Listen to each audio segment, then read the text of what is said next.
Deuxième jour de La Passion par Anne-Catherine Emmerich. Sur le mont des Oliviers, le Rédempteur s'offrit, dans la réalité et la plénitude de sa nature humaine, à affronter la tentation qui incite tout homme à se révolter contre la douleur et la mort. Quand il eut accepté de connaître cette peineuse répugnance à souffrir propre à tout homme, qui est à la racine des multiples formes que revêt la souffrance, il fut permis à l'ennemi de le tenter comme il s'en prend à tout homme prêt à donner sa vie pour une cause sacrée. Dans la première agonie, Satan avait rageusement tourné en dérision le fait que Jésus voulut se charger de la dette du péché, allant jusqu'à lui faire voir des fautes imaginaires dont il se serait rendu coupable. Dans la deuxième agonie, le Rédempteur avait vu, en sa douloureuse réalité, la grandeur des souffrances réparatrices qu'il allait subir. Ce spectacle lui avait été présenté par les anges, car il n'appartient pas à Satan de montrer que l'expiation est possible. Le père du mensonge et du désespoir est incapable de dévoiler les merveilles de la miséricorde divine.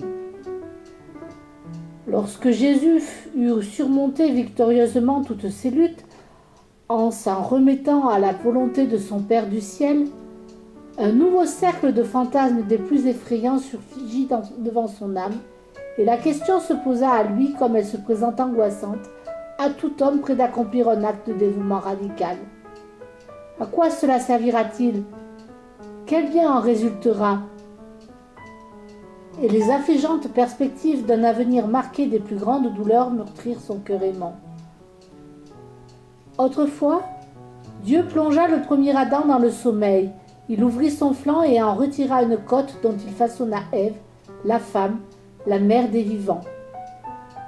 Il conduisit celle-ci à Adam qui s'écria « Pour le coup, c'est l'os de mes os et la chair de ma chair. L'homme quittera son père et sa mère pour s'attacher à sa femme, et ils deviendront une même chair. » Ce fut le mariage dont il est écrit « Ce sacrement est grand.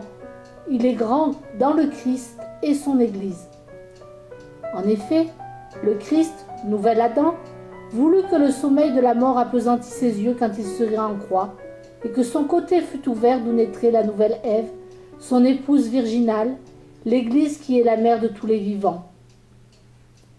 Il voulut lui donner le sang de la rédemption, l'eau de la purification et l'Esprit, les trois qui lui rendent témoignage sur la terre.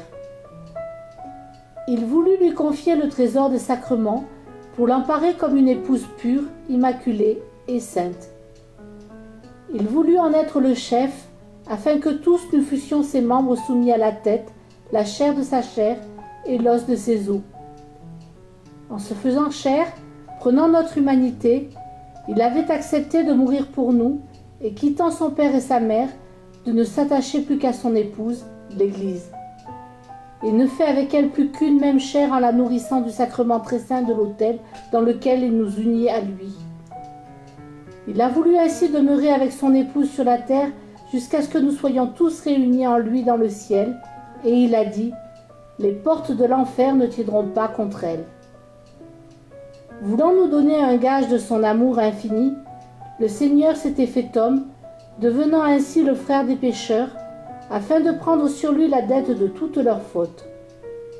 Ayant considéré avec un trouble profond l'immensité de cette dette et celle de ses souffrances expiatoires, il n'en était pas moins remis avec joie à la volonté de son Père du ciel, telle une victime sainte. À présent, il voyait les souffrances, les luttes et les peines auxquelles serait confrontée l'Église à venir, cette épouse qu'il devait acquérir au prix de son sang. Il eut sous les yeux le désolant spectacle de l'ingratitude des hommes. Devant l'âme du Seigneur se présentèrent alors les épreuves que subiraient jusqu'à la fin des temps ses apôtres, ses disciples, ses amis. Il vit l'Église en sa forme initiale, petit troupeau dont déjà luttes et scissions allaient entraver le développement. Puis la vanité et la suffisance qui engendreraient plus tard la faute originelle d'orgueil et de désobéissance sans cesse renouvelée, la tiédeur, la malice et la corruption d'un grand nombre de chrétiens, les mensonges et fourbes sophismes de docteurs pleins de suffisance, la trahison sacrilège de trop de prêtres corrompus. Et, Conséquence funeste de tant de péchés, l'abomination de la désolation dans le royaume de Dieu sur terre, dans le sanctuaire de cette humanité ingrate qu'il était à la veille de fonder au prix de tant de souffrances et qu'il allait racheter par son sang et le don de sa vie. Devant l'âme de Jésus défilèrent dans une succession de visions innombrables les scandales de tous les siècles jusqu'à nos jours et de là jusqu'à la fin du monde. Je vis l'étendue de l'impiété sous ses formes les plus subtiles, l'égarement des âmes, la fureur des fanatismes, la malice et l'opiniâtreté des faux prophètes, apostats et hérésiarques, prétendant se justifier par eux-mêmes, les intrigues des faux docteurs, les menées des réformateurs sous couvert de sainteté. Corrupteurs et corrompus étaient à l'œuvre, tour à tour insultant et tourmentant Jésus, comme s'il n'avait pas été crucifié assez bien à leur gré, comme s'il n'avait pas souffert sur la croix autant que l'entendait leur vaine présomption. Tous déchiraient à l'envi la robe sans couture de son Église pour s'en partager les lambeaux. Chacun voulait l'avoir pour rédempteur autrement qu'il ne s'était donné en leur faisant connaître son amour. Ils étaient nombreux à le maltraiter ainsi, à l'outrager, à le rejeter. Nombreux également ceux qui, haussant avec orgueil les épaules et hochant la tête, se détournaient des bras qu'il leur ouvrait pour les sauver et poursuivaient leur route vers l'abîme où ils étaient engloutis. Il en vit d'autres, foule innombrable, qui, sans oser le renier ouvertement, s'écartaient avec dégoût des plaies de son Église, que pourtant elle avait contribué à aviver. Tous se comportaient comme le Lévite passant son chemin, au lieu de secourir le pauvre homme laissé pour mort par les voleurs. Il les vit s'éloigner de l'Église, son épouse blessée comme des enfants lâches et dénaturés abandonnent leur mère au plus profond de la nuit, quand surgissent les voleurs et les meurtriers, auxquels ils ont eux-mêmes ouvert la porte par leur inconséquence. Il les vit se partager le butin qu'ils avaient emporté dans le désert, les vases d'or et les colliers volés. Il les vit s'écarter de la vraie vigne pour s'établir alors de des treilles stériles, où errait tel un troupeau abandonné, guetté par les loups, égaré par des mercenaires, dans de mauvais pâturages dont il répugnait à sortir afin de regagner le bercail du bon pasteur, qui a donné sa vie pour ses brebis. Il les vit vagabonder sans patrie, négligeant de lever les yeux vers la ville édifiée sur la montagne, que nul pourtant ne pouvait ignorer. Il les vit parcourir l'étendue du désert, pousser çà et là dans les dunes de sable battues par les vents, ne voulant pas voir la maison de son épouse, son église bâtie sur le roc, avec laquelle il avait promis de rester jusqu'à la fin des temps et contre les portes de laquelle les portes de l'enfer ne sauraient prévaloir. Mais tous, réticents à courber la nuque, refusaient d'emprunter la porte étroite. Il les vit suivre ceux qui, n'étant pas entrés par cette porte, édifiés sur le sable de demeures instables et fragiles, dans lesquelles il n'était ni autel, ni oblation, sur les toits desquels des girouettes tournant au gré des vents étaient à l'image de leur doctrine sans cesse changeante. Incapables de s'entendre, n'adoptant jamais de position fixe ni de repère, ils jetaient bas leurs cabanes et en lançaient les débris contre la pierre angulaire de l'église, qui restait inébranlable. Beaucoup d'entre eux constataient que les ténèbres régnaient dans leur maison. Ils en sortaient, mais au lieu de se diriger vers la lumière placée sur le chandelier dans la maison de l'épouse, ils se contentaient de divaguer, les yeux clos, autour du jardin mystique de l'église. Vivant des parfums qui s'en exhalaient, ils tendaient néanmoins les bras vers des idoles nébuleuses et suivaient des astres errants qui les conduisaient à des fontaines asséchées. Alors qu'ils étaient près de sombrer dans l'abîme, ils refusaient d'entendre la voix de l'épouse, d'écouter son appel. Et si affamés qu'ils fussent, ils se riaient avec une dédaigneuse commisération des serviteurs et des messagers qu'elle leur envoyait pour les convier au festin des noces de l'agneau.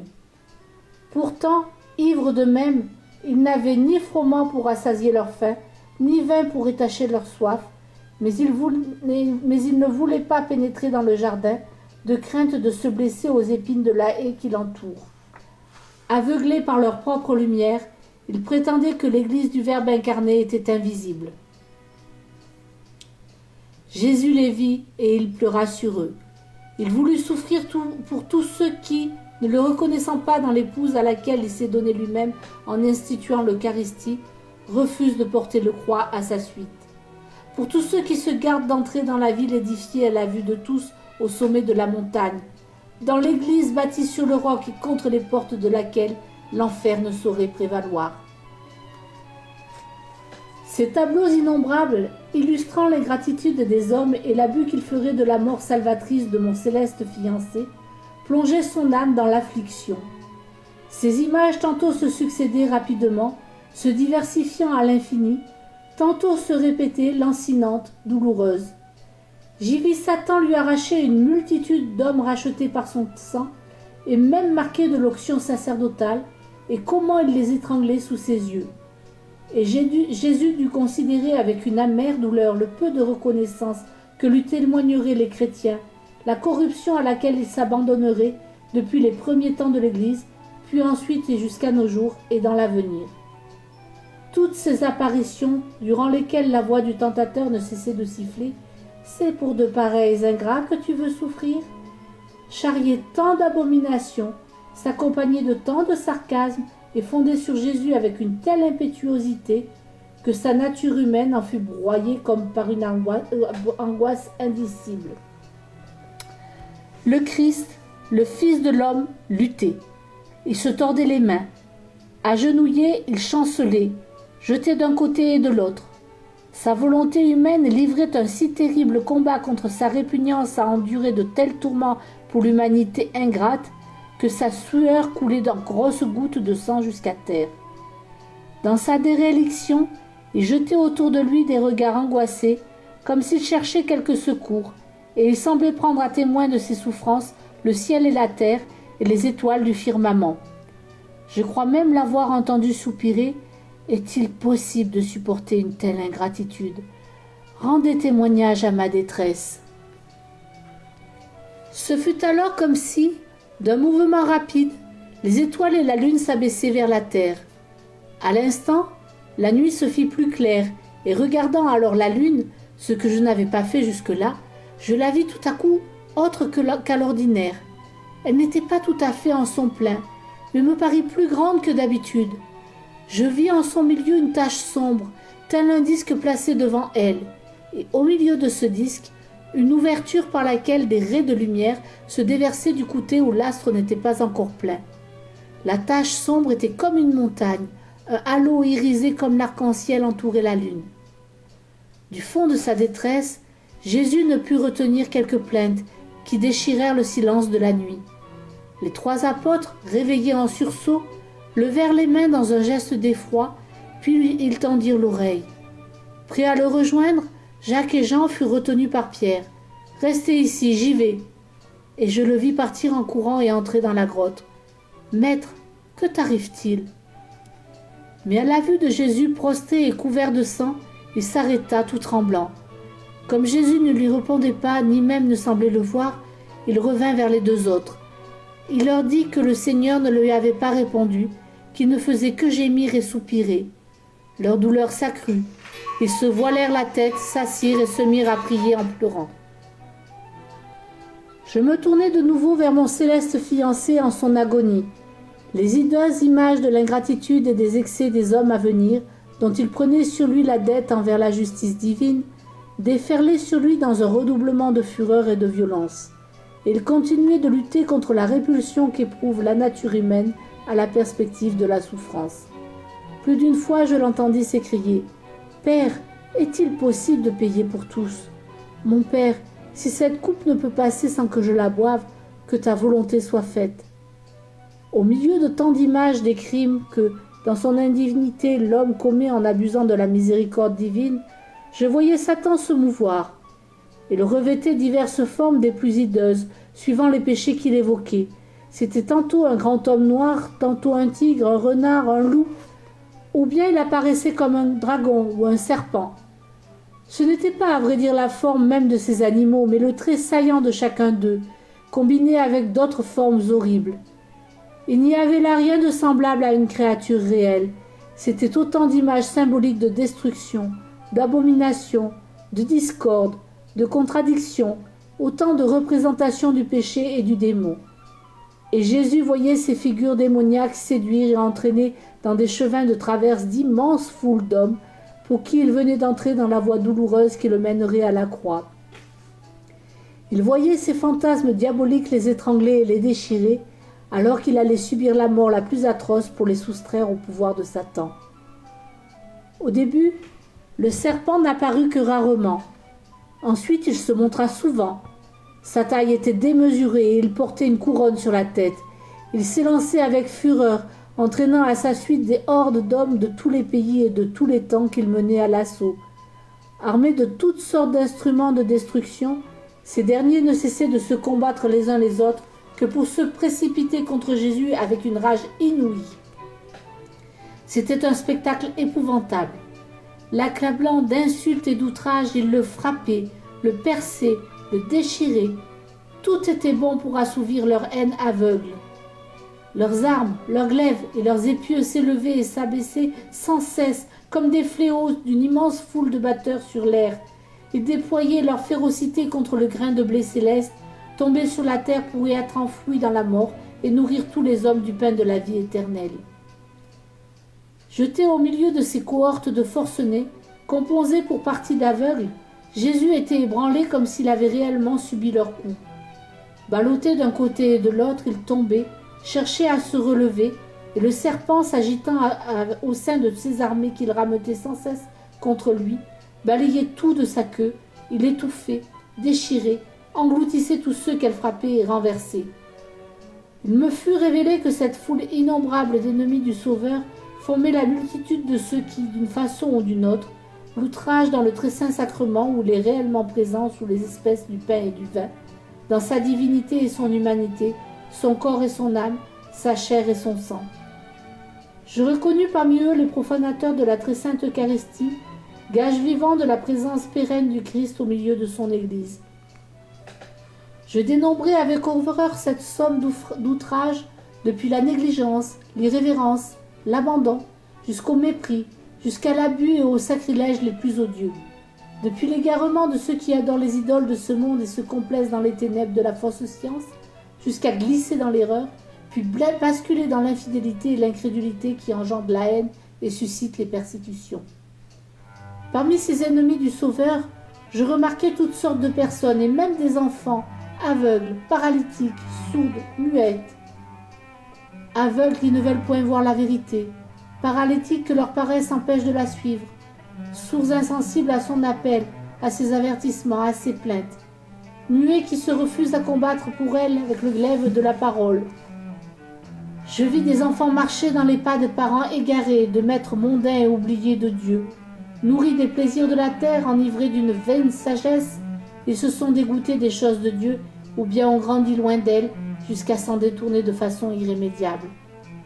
Parmi eux, dont la vue me contrista profondément, parce que je savais à quel point Jésus les aimait, nombre de servants de messe mal élevés, distraits et irrespectueux, qui n'honorent pas le Christ dans les saintes cérémonies auxquelles ils prennent part. Pauvres enfants, leur faute retombe en partie sur les maîtres et les prêtres chargés de les instruire. Je vis avec épouvante que même des ecclésiastiques de tout rang, dont certains se tiennent pour des modèles de foi et font montre d'une ferveur ostentatoire, maltraitent ainsi Jésus dans le très saint sacrement. Parmi ces infortunés, j'en évoquerai seulement une catégorie. Le grand nombre des prêtres qui, croyant à la présence réelle du Dieu vivant dans le saint sacrement, l'adorant et l'enseignant, ne la prennent pas à cœur pour autant. En effet, oublieux de sa dignité, ils négligent le palais, le trône, le pavillon, la demeure et les ornements royaux du roi du ciel et de la terre, c'est-à-dire l'église, l'autel, le tabernacle, le calice, l'ostensoir du Dieu vivant, et tous les vases et ornements sacrés, en un mot tout ce qui contribue à exalter sa gloire. Tout est laissé à l'abandon, gisant dans la crasse et la poussière, rongé par la rouille, et le culte du Dieu vivant est sinon profané, du moins déshonoré.